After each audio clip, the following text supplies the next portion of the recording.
In December of 2021, the World Health Assembly, which is the decision-making body for the World Health Organization, created an intergovernmental negotiating body called the INB to draft a new international instrument aimed at strengthening pandemic prevention, preparedness, and response called the Pandemic Agreement. Since November 4th, the INB has been hosting its 12th meeting to discuss these negotiations, which will conclude on November the 15th. Part of this work includes open sessions for WHO members and stakeholders, and then, apparently, more substantive negotiating sessions will be held in closed format, i.e., in secret.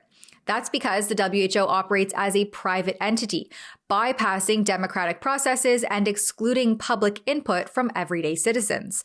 Our only hope at fair and accurate representation is by unelected, unaccountable public health bureaucrats who are given access to travel to these events held usually in Geneva, Switzerland. At a press release earlier this week, Principal Legal Officer at the WHO, Steve Solomon, INB Bureau Co-Chair from France, Miss Previous Matsoso, and INB Bureau Co-Chair from South Africa, Anne-Claire Amrou, stated that the pandemic agreement was expected to be finalized by the May 2025 World Health Assembly's annual meeting, but continues to face delays and complexities. That is, even though it has been 2 years and 9 months since they began working on this new instrument during what they referred to as the height of the COVID-19 pandemic. During this virtual press release, it was noted that Articles 4, 11, and 12 of the agreement are particularly complex, likely giving the most pushback by various member states. Article 4 outlines pandemic prevention and surveillance, which happens to include monitoring and surveilling things like member states' routine immunization schedules. Of course, one of the key stakeholders in all of this, and the largest donor to the WHO, is the Bill and Melinda Gates Foundation and their subsidiary, the Global Vaccine Alliance, called Gavi. In fact, if you look at the largest donors to the WHO from 2020 to 2021 and add both Gavi and the Bill and Melinda Gates Foundation's contributions together, they are on par with Germany, the largest WHO donor, totaling over $1 billion in funding to the private organization. So naturally, Gavi spoke about the necessity of finalizing the pandemic agreement and including routine immunization in its legally binding stipulations. Look at this. Gavi, the Vaccine Alliance, remains committed to supporting this process and encourages all stakeholders to continue their efforts for a timely and decisive conclusion of the pandemic agreement. We'd like to make 3 points. Firstly, Gavi commends the integration of routine immunization as a core element of pandemic prevention in the current draft. This recognition underscores what we know to be true, that strong routine immunization services are foundational to safeguarding the world against future outbreaks.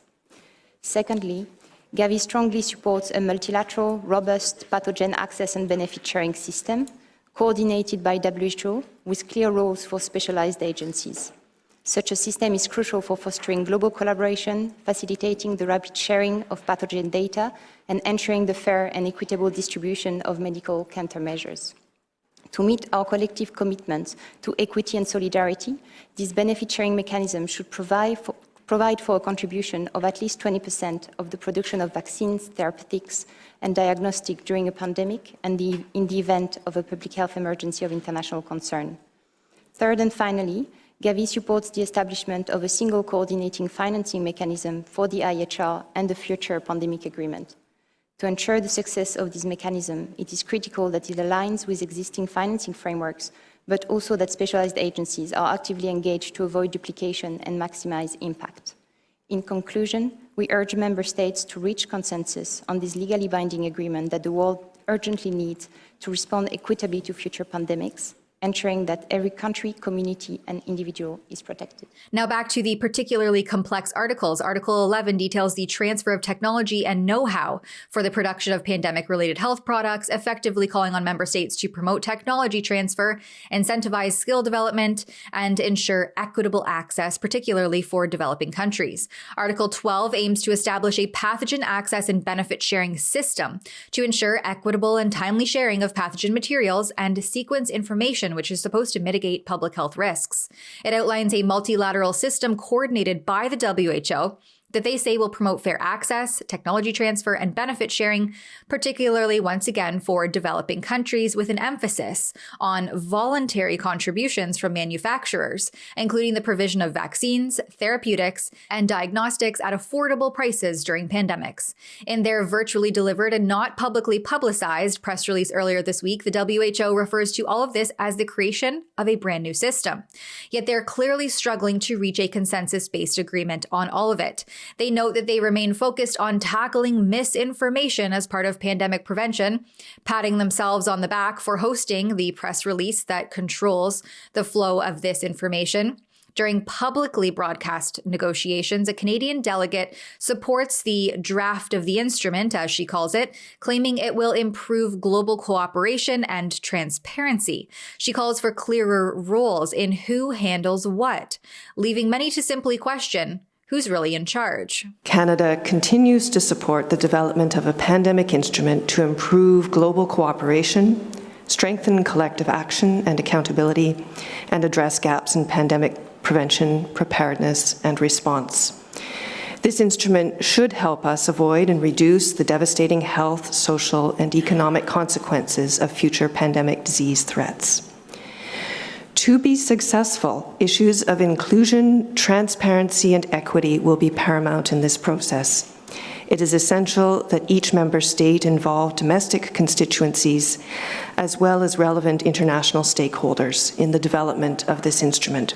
The Government of Canada is working with Canada's provincial and territorial governments, Indigenous organizations, and other partners and stakeholders to ensure that all perspectives are reflected in the pandemic instrument.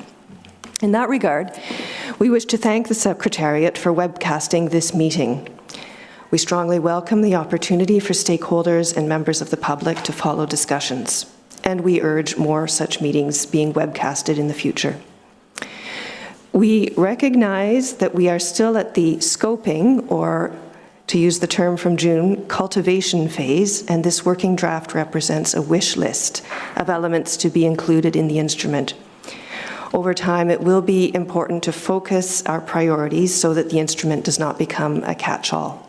For Canada, some key elements are those focusing on One Health, health equity and gender equality, health system strengthening, data and information sharing, and accountability and compliance. We would suggest that the next iterations of the working draft be clearer, develop further on the who is doing what, so that we have greater clarity if actions are being proposed to be taken by member states, WHO, other entities. Since it will be WHO member states who are parties to the instrument, regardless of the legal nature chosen, it may make sense to focus implementation on member states, noting that these are the parties, noting that they can direct, regulate, and promote actions by the WHO and stakeholders. Transparency is a hollow promise when the WHO operates as a private entity funded by powerful special interest groups, bypassing democratic processes and excluding the public from their discussions.